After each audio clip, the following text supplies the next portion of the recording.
উরি বাবুরে আন্ডা শারমিনে জামাই না। আসসালামু আলাইকুম জামাই, ভালো আছেন না? ওয়ালাইকুম আসসালাম আঙ্কেল। শুনেন আপনার লগে আল্লাহ কথা কইবি কোনো ইন্টারেস্ট নাই, আমি আর কাছে যাইর কই। আরে খাবো না তো, করলে হইতো না তো। আপনার মা বাপে তো আপনারা সালামি কেন হইলে সালামি গেদি মনে করাই দিছি, মায় মুরব্বি দেখলে যে সালাম কি দেয়। লাইছে বগন কি লাই আর কাছে যাইর তো ফেরা দিন কি আপনার লগে কথা কইবি কোনো ইচ্ছা নাই আর। আরে বাবার ইচ্ছে নাই কি নাই, কি করছি কি না করছেন মিয়া? কি করছি? আপনি চোরের কোন চুরি করব লাই, গৃহস্থরে কোন হজাক থাকব লাই, আপনার ফুটফুটে জীবন হাড়ামাসিতে আটকা দিছেন, হাড়ামাসিতে।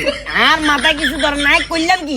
আপনি এলাকার মুরব্বী মানুষ, আপনাকে বাড়ির একটা মেয়ের সাথে আমার সম্পর্ক, ওটার উপর ভিত্তি করে হ্যাঁ কইছে মুরব্বী মানুষ যেহেতু রাত বিরাতি জাগন থাকে, দেখা করতাম গেলে অন্তত পক্ষে আর হেল্প করতে পারবো। আপনি হেল্পটা কি করছেন? আপনার জিজ্ঞান বাদি যে তোমরা নেক্সট কখন দেখা করবে, হ্যাঁ কইছি তো অমুক তারিখে যাই চাইতেন কাজ ইয়ো ঘটক ব্যাট রেডি, আপনি সাক্ষী দিছেন, হঠাৎ দিছেন বিয়া। শুনো বাতিজা, মনে কষ্ট নিও না, তুই যে কথাটা কইছ না এটার কোনো যুক্তি নেই। একেবারে সত্যি করে আল্লাহর উপরে বিশ্বাস রাখিস। আর এটা কত, তুই কি মাইনারে বিয়ে করতে বিয়ে করতাম গিয়ে কইছি বুঝছ না। শুনো বাতিজা, মনে কষ্ট নিও না। মা বাপে যখন একটা বাচ্চা হয়, বিশেষ করে যখন একটা মেয়ে হয়, ওই মেয়ের লই মা বাপের অনেক স্বপ্ন থাকে, বিয়ে দিব ধুমধাম করে, এরপরে যাই মেয়ের শ্বশুর বাড়িতে যাইবো, আনুষ্ঠানিকতা হইব, কত চিন্তা ভাবনা থাকে।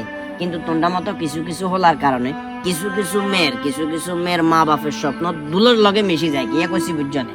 এই যে তুই যে মানে এর একটা স্বপ্ন দেখাইছ, বিয়ে করবা করে রাত বিরাত দেখা করছ, বিভিন্ন কারণে মুহিমে অনেক জায়গায় গেছো, আর কাছে কিন্তু খবর আছে, আমি কিন্তু ব্যাক করতে পারবো।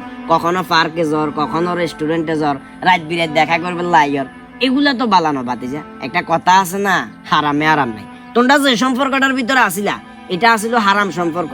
শুধুমাত্র আমি মান্য ইয়ার ভবিষ্যতের কথা চিন্তা করি, মান্য ইয়ার মা বাপের মান সম্মানের কথা চিন্তা করি, মান্য ইয়ার ইজ্জতের চিন্তা করি, তোমার বালার চিন্তা করি।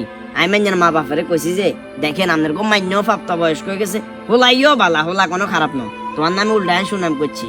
একজন হোলা যেহেতু দেয়া করবে লাইবো, দেয়া করবে লাইলে দূরত্ব সুন্দর করে বিয়েটা দিই। হারাম সম্পর্ক যেটা, এই হারাম সম্পর্কটা অন্তত হালাল করিয়ে লাগে। আঙ্কেল আই তো আর আপনাদের কই রান্নার ক্ষতি করছেন, আসলে না নারে জেনা তুমি বাঁচাইছেন, আর নার অনেক বড় উপকার করছেন, আই চিরকৃতজ্ঞ, আর পুরো বিষয়টার জন্য আই অনুতপ্ত, আপনি আর মাফ করে দিয়েছেন। না না না, সমস্যা না, এটা নিজেরা বলে বাজার মধ্যে যেতে লাগছে। আচ্ছা ঠিক আছে, দেখা হইব। আসসালামু আলাইকুম। আচ্ছা ঠিক আছে।